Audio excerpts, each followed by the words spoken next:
రాష్ట్ర సమాచార కమిషన్లో ప్రజల నుంచి వచ్చిన అప్లికేషన్లకు సమాధానాలు ఇచ్చేవారు లేకుండా పోయారు. దాదాపు 3 ఏళ్ల నుంచి ప్రభుత్వం కమిషన్ పూర్తిగా పునరుద్ధరించకపోవడంతో సాధారణ పౌరులకు సమాచారం అందడం లేదు. దీంతో వేల సంఖ్యలో దరఖాస్తులు పెండింగ్లో ఉన్నాయి. కాంగ్రెస్ ప్రభుత్వమైనా వీలైనంత త్వరగా ప్రజలకు సమాచారం అందించే చట్టంలో కమిషన్ని ఫుల్ఫిల్ చేయాలని కోరుతున్నారు.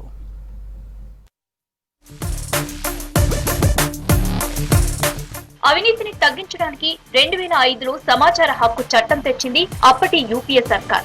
చట్టం ప్రకారం రాష్ట్ర ప్రభుత్వం రాష్ట్ర సమాచార కమిషన్ ను ఏర్పాటు చేసి ప్రధాన కమిషనర్ ను నియమించింది. 2022 ఫిబ్రవరిలో ప్రధాన కమిషనర్ పదవీ కాలం ముగిసింది. అప్పటి నుంచి కమిషనర్ గా ఉన్న వ్యక్తికే పూర్తి ఇన్ఛార్జి బాధ్యతలు అప్పగించింది ప్రభుత్వం. 2022 సెప్టెంబర్లో ఎఫ్ఏసీగా బాధ్యతలు నిర్వహించిన కమిషనర్ పదవీ కాలం ముగియడంతో కమిషన్ ఖాళీ అయింది.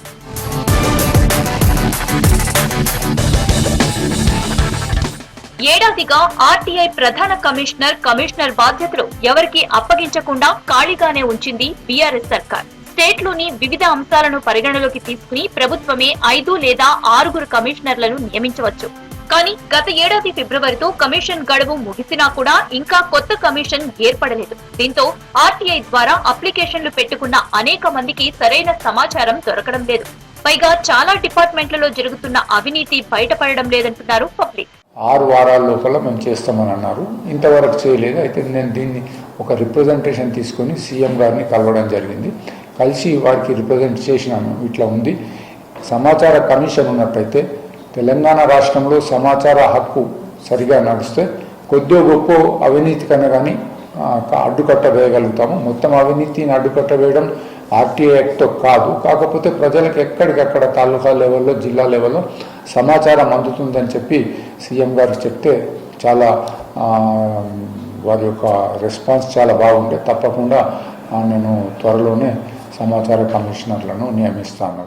ఆర్టీఐ కమిషన్ పునరుద్ధరించకపోవడంతో గతేడాది చివరి నాటికి 12,128 దరఖాస్తులు పెండింగ్ లో ఉండగా అందులో 7,537 అప్పీల్స్, 4,591 కంప్లైంట్స్ ఉన్నాయి.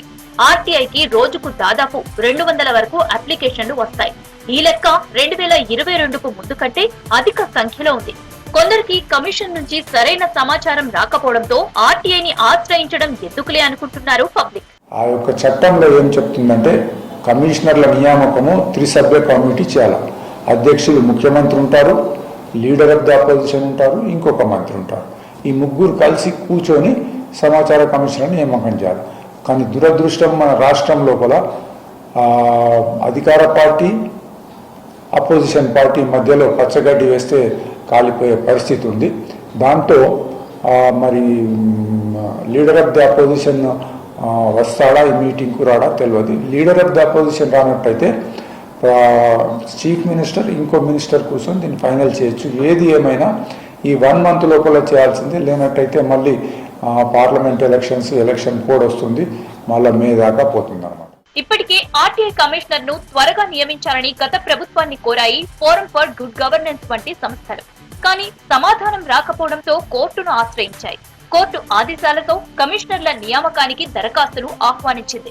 దాదాపు 270కి పైగా అప్లికేషన్లు వచ్చాయి. కానీ ఇప్పటి వరకు నియామక ప్రక్రియ పూర్తి కాలేదు. ఇక ఇప్పుడు రాష్ట్రంలో కొత్తగా కాంగ్రెస్ సర్కార్ ఏర్పడడంతో వీలైనంత త్వరగా కమిషన్ ఏర్పాటు చేయాలని కోరుతున్నారు ఫోరం ఫర్ గుడ్ గవర్నెన్స్ ప్రతినిధులు. ఇప్పటికే ఇదే అంశంపై సీఎం రేవంత్ రెడ్డిని కలిసి వినతి పత్రం అందించామని, ఆయన సానుకూలంగా స్పందించారని తెలిపారు. గత ప్రభుత్వం లోపల రాజకీయాలకు సంబంధం ఉన్న వాళ్ళు, ఎటువంటి క్వాలిఫికేషన్స్ కూడా లేని వాళ్ళు కొందరిని అపాయింట్ చేయడం జరిగింది. దాంతో పెద్దగా ప్రజలకు లాభం లేకుండా అయిపోయింది. ఎటువంటి కమిషనర్స్ ఉండాలంటే ఈ యొక్క ప్రజలు పోయి, ఆర్జీదారులు పోయి పిటిషన్ ఇస్తే అది అధికారుల మెడలు వంచి ఆ సమాచారం ఇప్పించే చేయాలి. సమాచార హక్కు చట్టానికి కొన్ని ఎగ్జంప్షన్స్ ఉన్నాయి. అంటే కోర్టు ఇవ్వద్దని చెప్పిందే కావచ్చు, లేదా కాన్ఫిడెన్షియల్గా ఉన్నదే కావచ్చు, లేదా విదేశాలతో సంబంధాలు కరస్పాండెన్స్ ఉన్నాయి కావచ్చు, లేదా ఎంక్వైరీ జరుగుతుంటే సమాచారం ఇస్తే ఆ యొక్క ఎవరికైనా లైఫ్ డేంజర్ కావచ్చు. ఇటువంటి కొన్ని తప్ప ఏది రహస్యం కాదు. రాష్ట్రంలోని ఆర్టీఐ కమిషన్ లో కమిషనర్లతో పాటు సరిపడా ఉద్యోగుల కొరత ఉంది. దీంతో కమిషనర్లతో పాటు ఉద్యోగులను కూడా భర్తీ చేయాల్సి ఉంది. మరోవైపు సమాచార కమిషన్ ఏర్పాటు నెలలో పూర్తి చేయడానికి ప్రభుత్వం కసరత్తు చేస్తున్నట్లు సమాచారం.